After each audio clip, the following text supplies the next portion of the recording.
Welcome everybody to the Sit Down Network. I am your host, the woman with the voice, your girl, Purple Passion. It's your guy, Icon. We bring it all to the table while bringing real back. Come sit down with us for a second.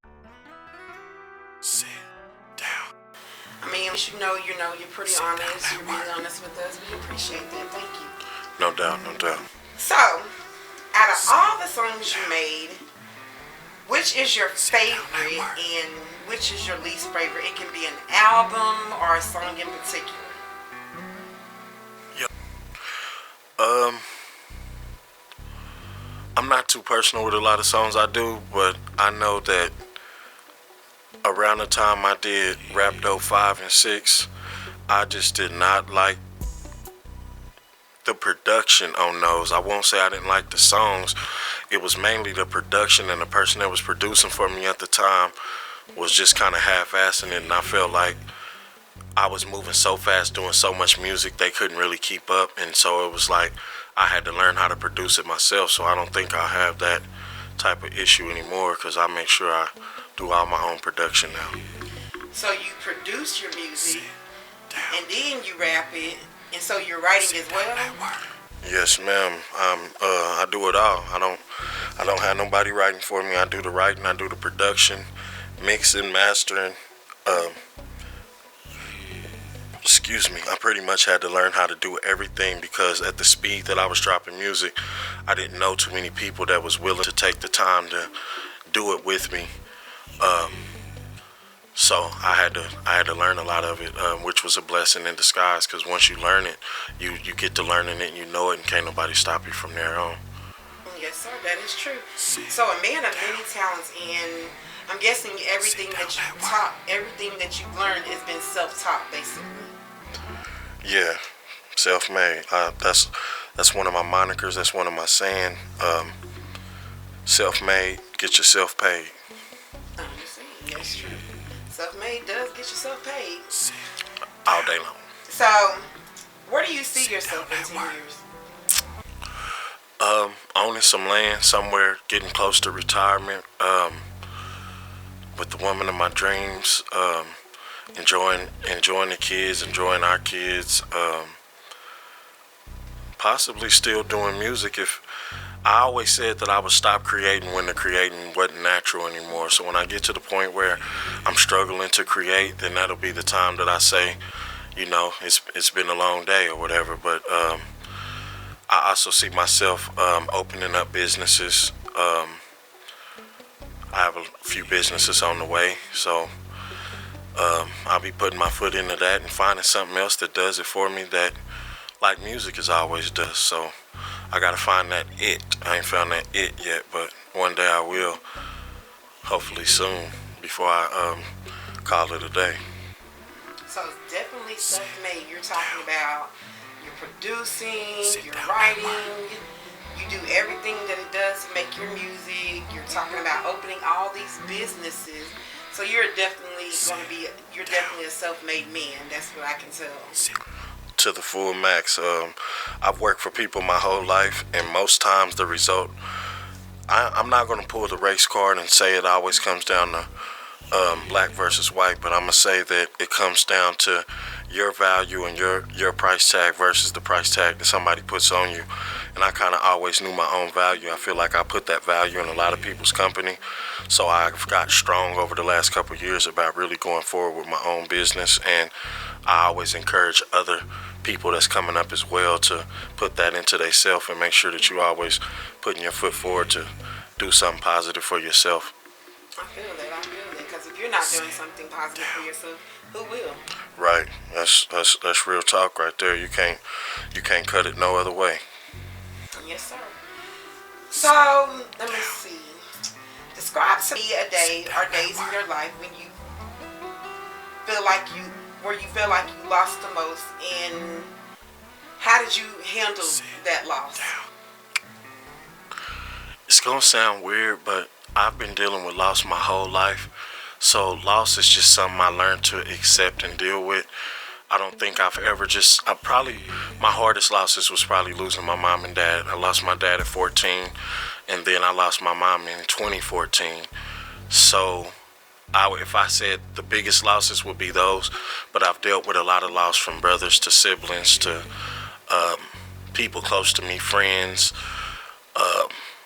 So I think loss is just something I've always dealt with and learned how to deal with, if that makes sense. How did you deal? I mean, I know you said you lost your mom just a few years ago, like maybe a little under 8 years or so ago. How did you deal with that?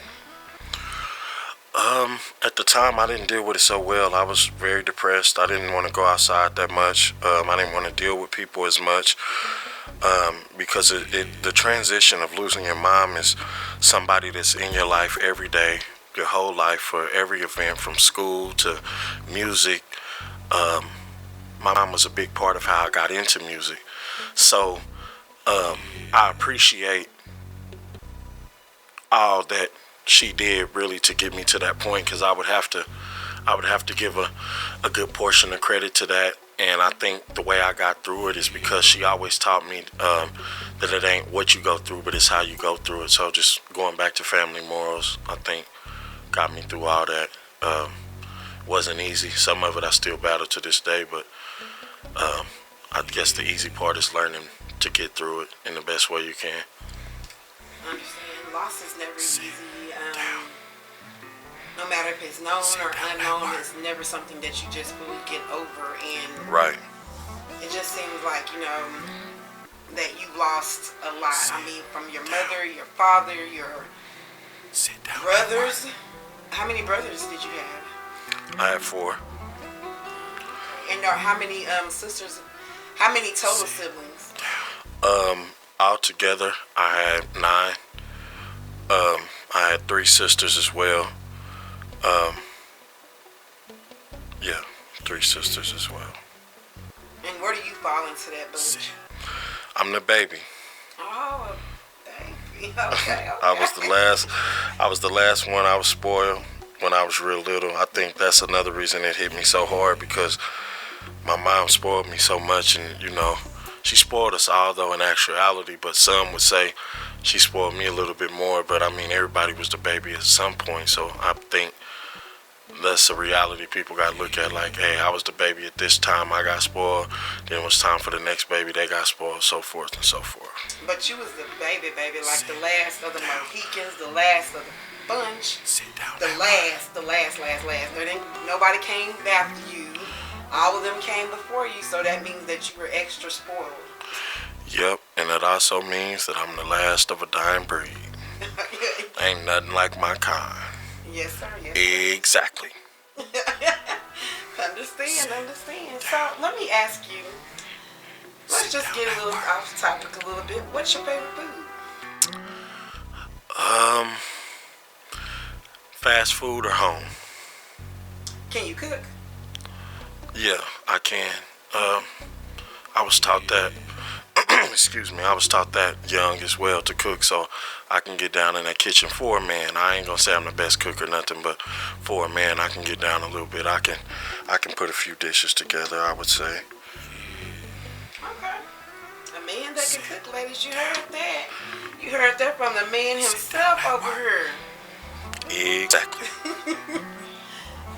So, what makes you happy? What makes you sad? And what makes you mad? What makes me sad is thinking about some of my losses and some of the things I went through in life.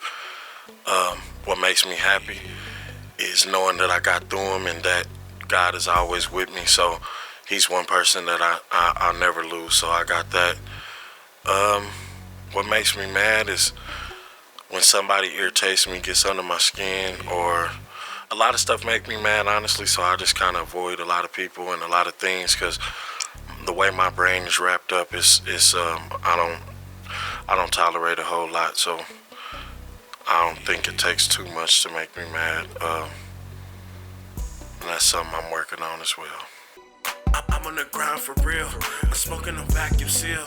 She wanna know how I feel. I iced out my whole grill. This This 40 got no chill. I did it with no deal. Yeah. I'm on the grind for real. Smoking on vacuum seal. She wanna know how I feel. Iced out my whole grill. This 40 got no chill. I did it with no deal. Yeah.